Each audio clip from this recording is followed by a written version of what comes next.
Welcome. My name is Cindy Lopez, the host of this CHC podcast, Voices of Compassion. We hope you find a little courage, feel connected, and experience compassion every time you listen.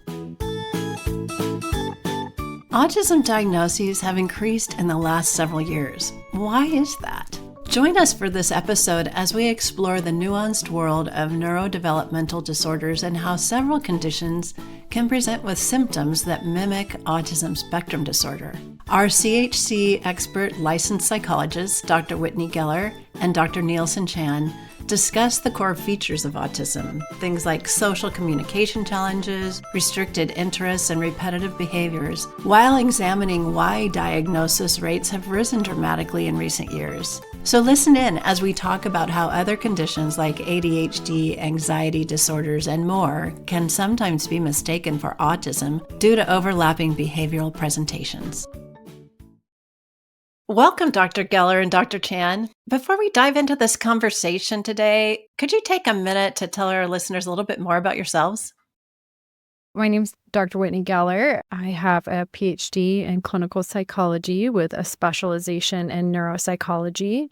I've actually worked with individuals across the lifespan, but felt like my heart was really in pediatrics in the end. So pursued further training into pediatric neuropsychology, where I've worked in hospital settings and now at Children's Health Council, where I conduct evaluations with children for a variety of reasons: ADHD, autism, learning disorders, mood behavioral problems, and then every once in a while some medical cases where they need to have a little better understanding of the cognitive profile of children with serious medical problems. And my name is Dr. Nielsen Chan. I am also a licensed psychologist. What I do here at Children's Health Council is I conduct evaluations, and evaluations involving questions about autism are some of my favorites. Prior to joining CHC, much of my work has been in research focusing on families of children with autism. So this is a population that I care very deeply about, and I'm glad to join Dr. Geller and Cindy here today to talk about this topic. Wow, thanks so much, Dr. Geller and Dr. Chan, for joining us today. I know that your expertise and insights are going to add a lot to our conversation today, so I'm excited about that. Before we dive into kind of the questions around autism, let's first describe or define what it is. Can you talk a little bit about that? Well, isn't that the million-dollar question? I think that this is actually a seemingly easy question, but in reality, it's actually a pretty difficult question to answer because, frankly, there's a lot of debate, even amongst experts in our field, and there's still a lot of research being done. There's not like a one-to-one cause genetically or neurobiologically. There's not an autism part of the brain or something like that. It can't be reduced to something like that. So experts in the field have spent a lot of time trying to figure out, well, what exactly is this? So within the clinical context, one of the ways that clinicians might diagnose autism is based on what we call the DSM.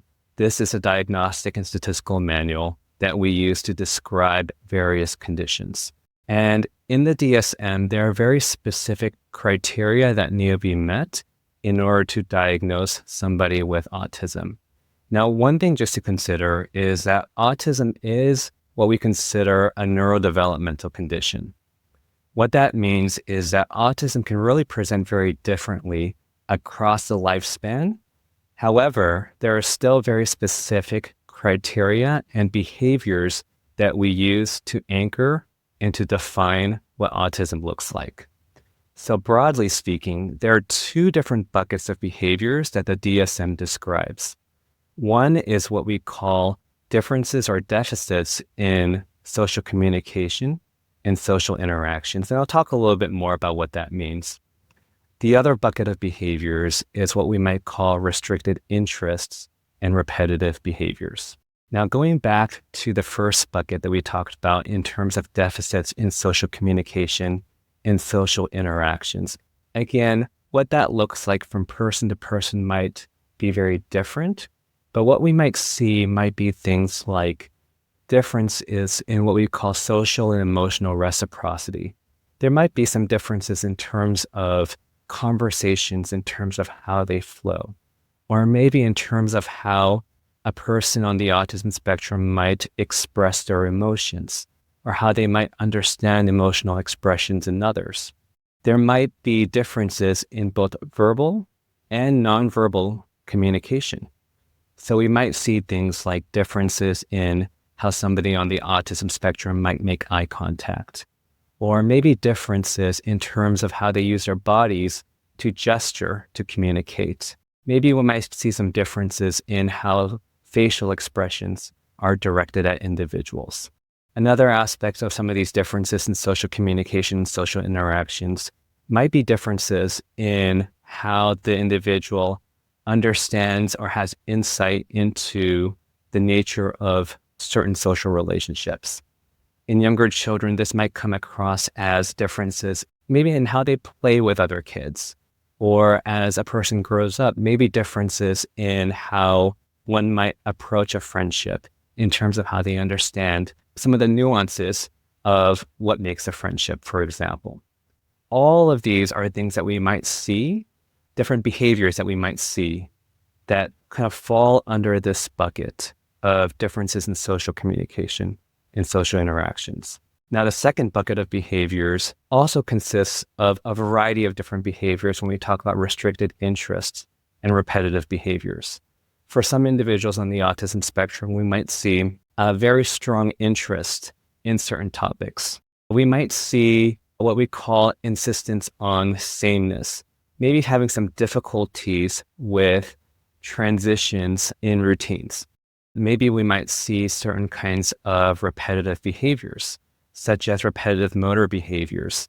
You might see some people on the autism spectrum maybe flapping their hands or rocking their bodies, that kind of repetitive behavior. Or we might see some repetitive speech patterns, some things like what we might call echolalia. Or you might see some individuals on the autism spectrum maybe repeating certain phrases or things that they have heard before. We might see certain kind of sensory sensitivities or sensory aversions in individuals on the autism spectrum. And so, as you can see, there are really a whole host of different behaviors that really go into the diagnostic criteria for autism.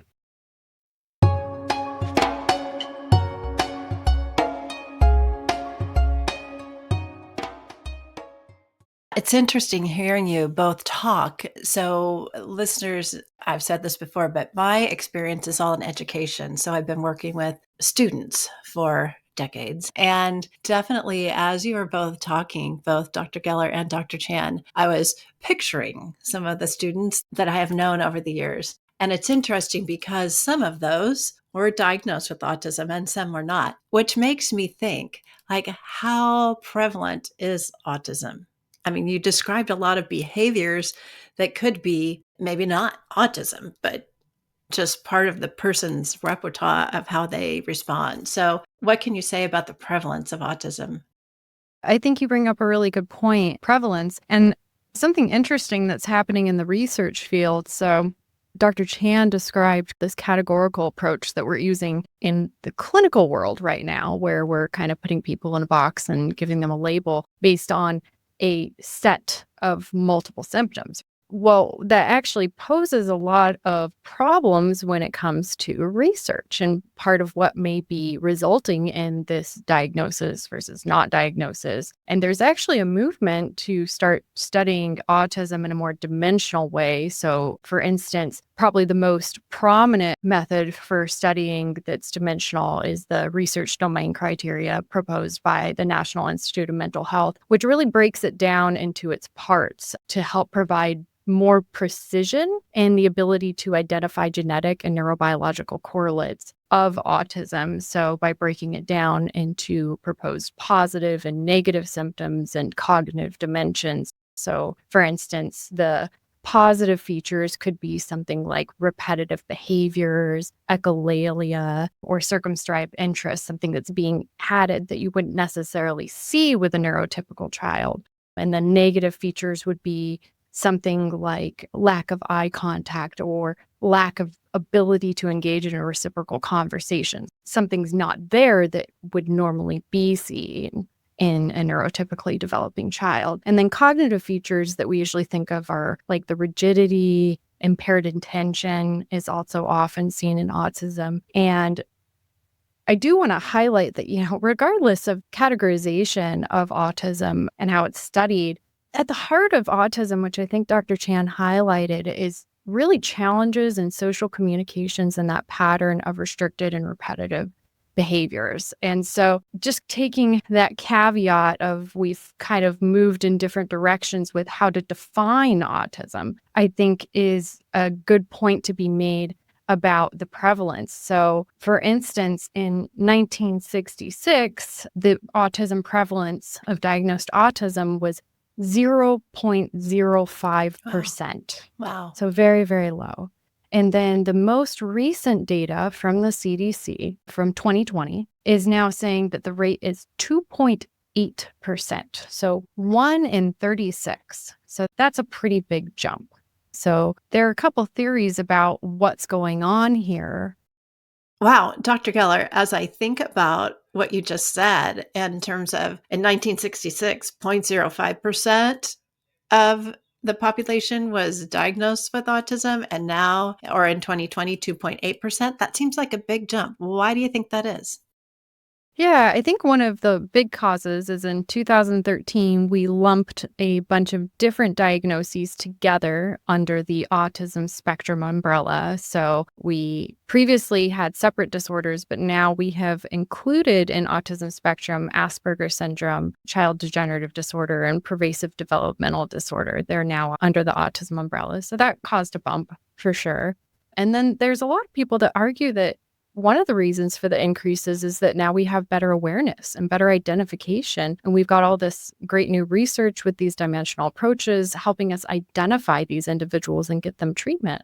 There is a little bit of conflicting information out there. So, for instance, there was a study by Bloomberg in 2016 that noted approximately 13% of children ever diagnosed with autism were estimated to have lost the diagnosis, which could suggest a problem with incorrect diagnosis or overdiagnosis. So there definitely is some conflicting information out there about whether it's merely better diagnosis or overdiagnosis, because as Dr. Chan mentioned earlier, autism is a neurodevelopmental disorder, meaning that it's not going to go away. If you met criteria, it should theoretically be present for life.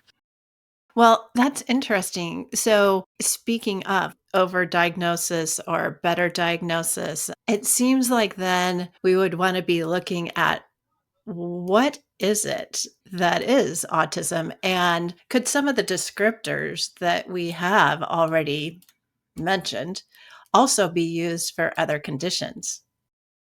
Yeah, absolutely, Cindy.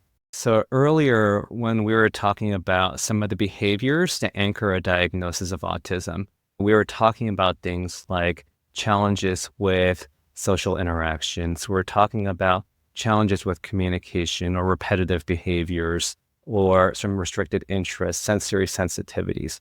These are behaviors that are certainly part of a diagnosis of autism. And at the same time, we also see some of these behaviors in typically developing children, or we may also see some of these behaviors in other conditions that we might diagnose. And so this is when it becomes really important, again, to keep in mind that there must be a long-standing pattern of a cluster of these behaviors that cause functional impairment in order to meet the diagnostic criteria for autism.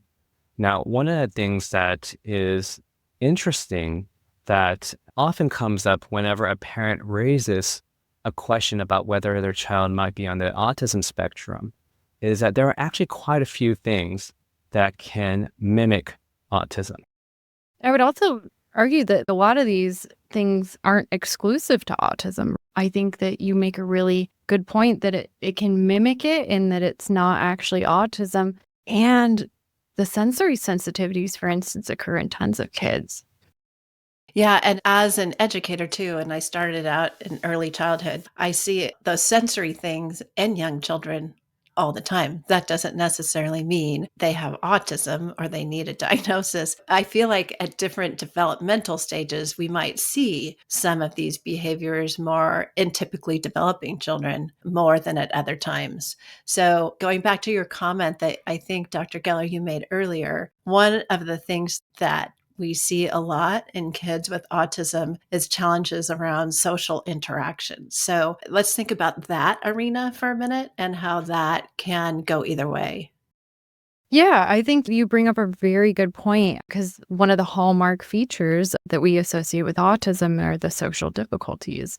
And I think that some of the ones that I come across the most with parents coming to me and being concerned are like poor eye contact, difficulty picking up on social cues, a lack of reciprocity in conversation, less emotionally expressive, which as clinicians, we usually call this flat or restricted affect, where they're just less emotionally expressive or maybe have less use of gestures or nonverbal communication. Those are some of the things that I often get parents concerned about. CHC's Voices of Compassion podcast is made possible by the generosity of people like you. To learn more about supporting CHC, go to chconline.org/donate. Also, make sure to follow us on social media for more inspiring and educational content from CHC. So, Dr. Geller, I'm hearing from you that there could be lots of reasons that kids may have social challenges. Could you describe or give some examples of those? Yeah. So, for instance, kids with language disorders often have difficulties with either speech production or understanding what's being said to them.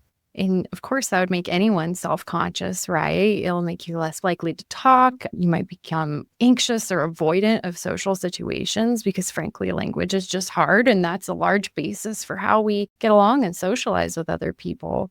ADHD, for instance, I see all the time with my ADHD kids that they just can't sustain eye contact because they're so distracted and all over the place that they have a hard time making eye contact or it's very fleeting. They also have a hard time tracking in conversations because they're distracted or they interrupt, or they might even have social transgressions against peers where they do something or say something they probably shouldn't because of that impulsivity piece.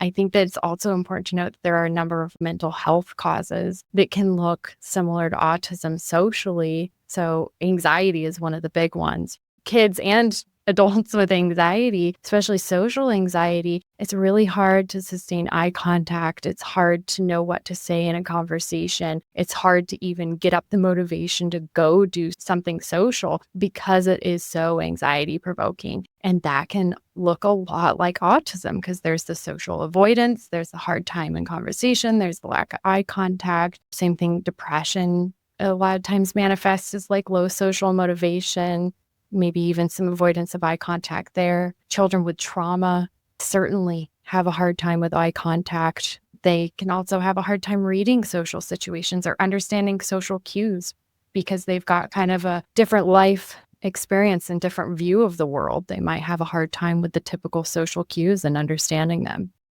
And Dr. Chen mentioned earlier, like the arm or hand flapping. And I think that those are typically some of the behaviors that we might associate with autism. And what I'm hearing is that those behaviors could be associated with other things too.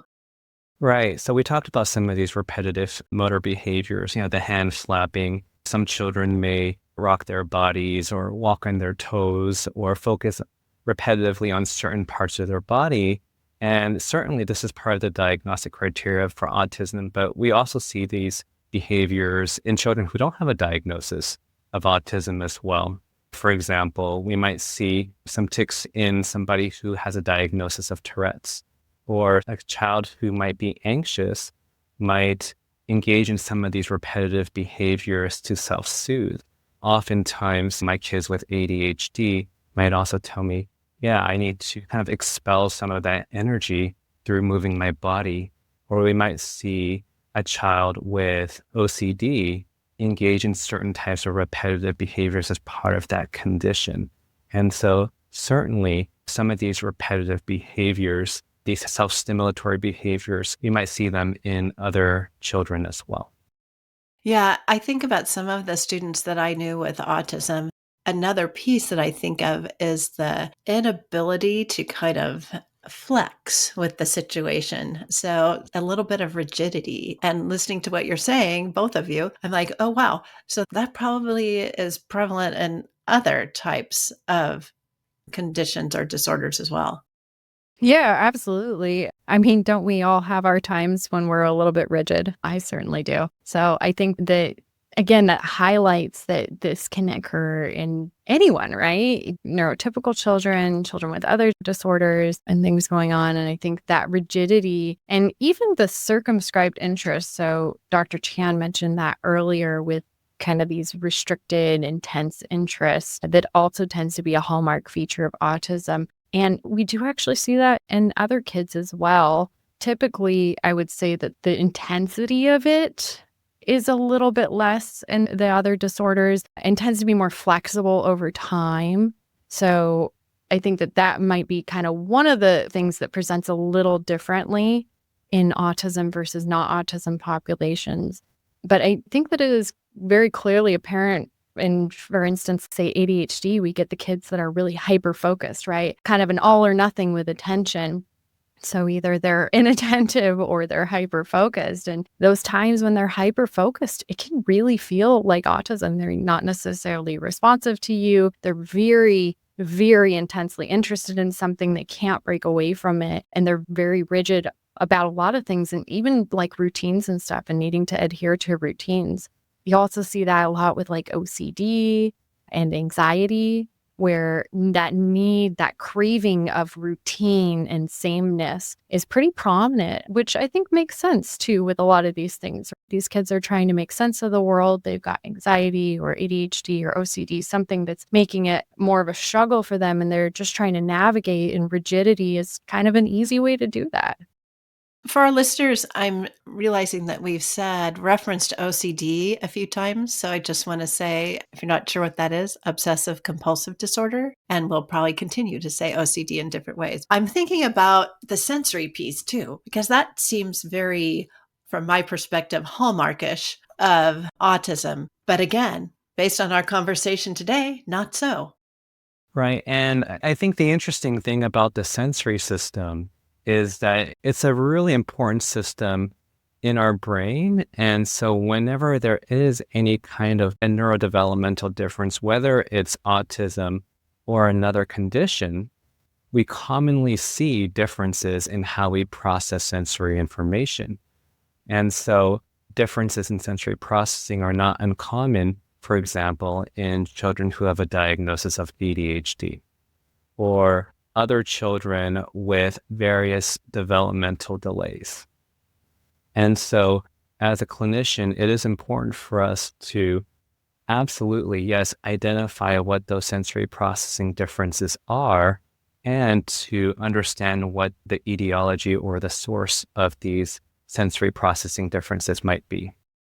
Yeah, I can't stand having the tags on my clothes. Like they just bug me. You and me both. So I'm sure there are lots of those kinds of things that are just part of a typically developing child as well.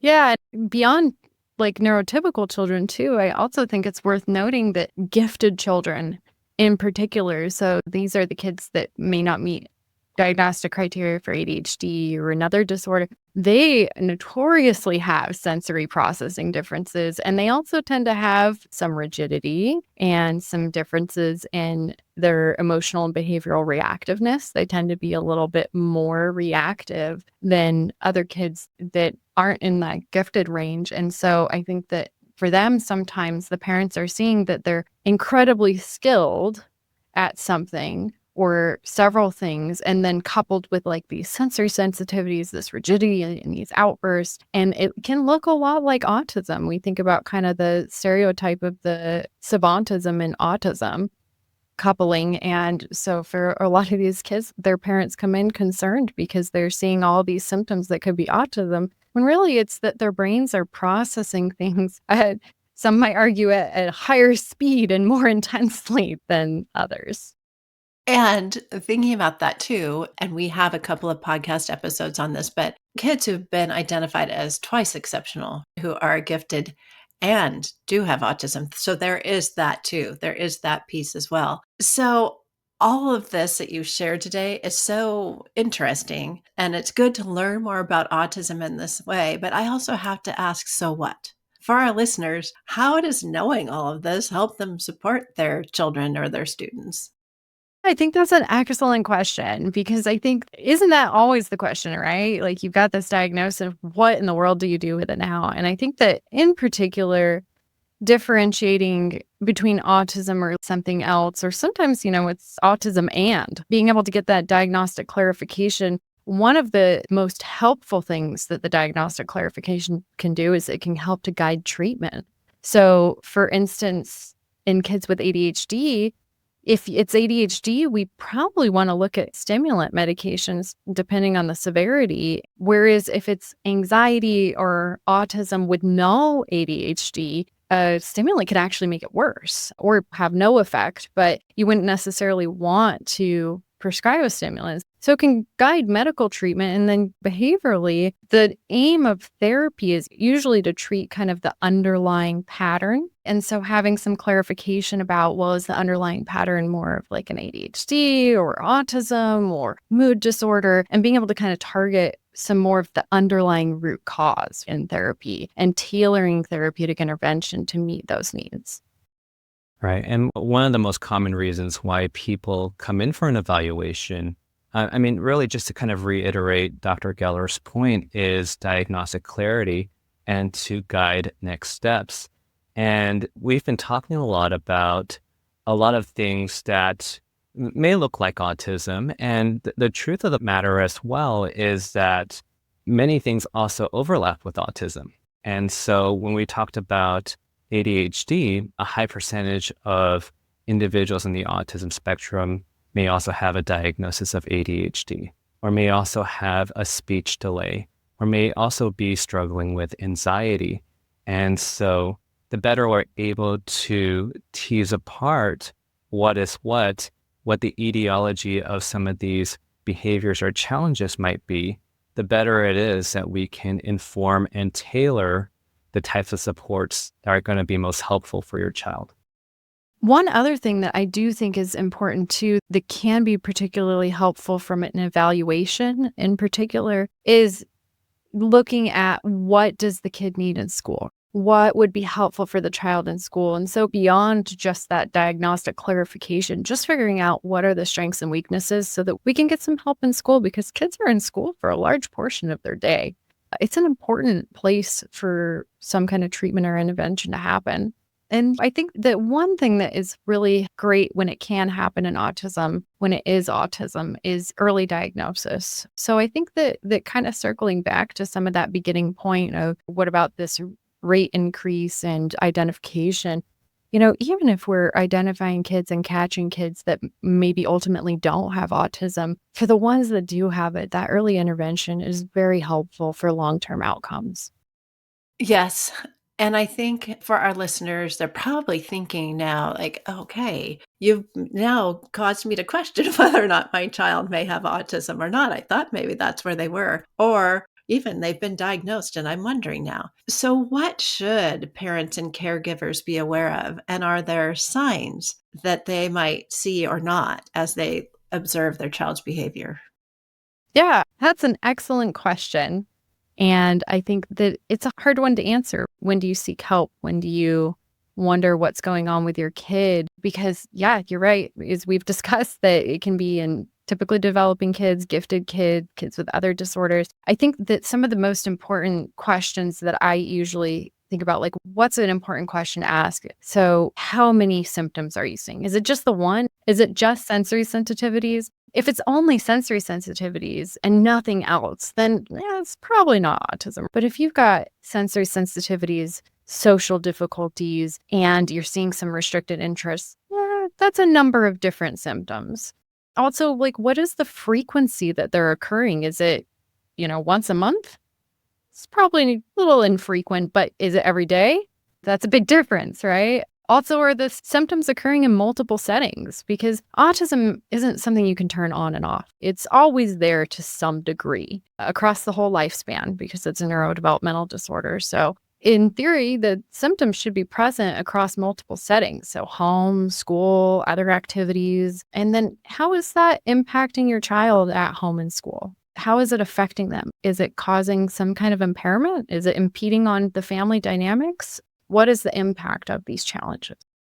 Dr. Geller and Dr. Chan, thank you so much for sharing your insights and your expertise and experience. For our listeners, what do you hope they take away from this episode today, from this conversation? One of the things that's important to remember is that as parents always have their child's best interest in mind. And when they notice maybe a difference in their child or their child is struggling with something, it makes sense to want to understand why and how do I best help my child, right? And so if you are worried, if you are concerned, or just wondering whether autism is part of the picture or whether there might be something else that might be explaining some of your child's behaviors or challenges, one of the best things to do is to reach out for a professional consultation. There are a lot of different professionals who can help answer some of these questions. Many of them are here at Children's Health Council. So you might consider talking to a psychologist or consider talking to your child's medical providers, maybe a pediatrician or a psychiatrist or a therapist who has specialization in some of these presentations. Yeah, and I think that another important point to highlight that is not only true for autism, but across the board for everything is that the internet is full of misleading or just blatantly incorrect information, right? When in doubt, ask a professional because the information, some of it out there actually can be very anxiety provoking for parents. I get parents that are panicked and coming in and worried about things that they read on the internet, and it's confusing and it's hard for them to process. So I think that really seeking help from a professional who has experience doing this is one of the best things you can do. And then here we offer 30-minute free consultations to parents, which I think is a really amazing resource because you can literally speak to a professional for free to figure out if it's even worthwhile to do an evaluation. So for our listeners, just want you to know, expanding on what Dr. Chan and Dr. Geller said about seeking out help and professionals who might be able to help you. You can reach out to CHC. We're here for you. You can reach out to professionals like Dr. Chan and Dr. Geller and others. You can reach us and our care team if you want to email. It's careteam@chconline.org, or you can call at 650-688-3625. And as Dr. Geller mentioned, we do have free parent consultations for 30 minutes. So you can come in and just talk about what you're seeing, bring all the information you have about your child, and get some advice and guidance regarding next steps. Dr. Geller, Dr. Chan, thank you so much for joining us today, and to our listeners as well. Thank you. Thank you, Cindy. Thank you. Visit us online at podcast.chconline.org. Make sure to subscribe to Voices of Compassion so you never miss an episode, and we'd love it if you'd leave us a rating and review. Have a question? Send us an email or voice memo at podcasts@chconline.org. We're here for you when you need us.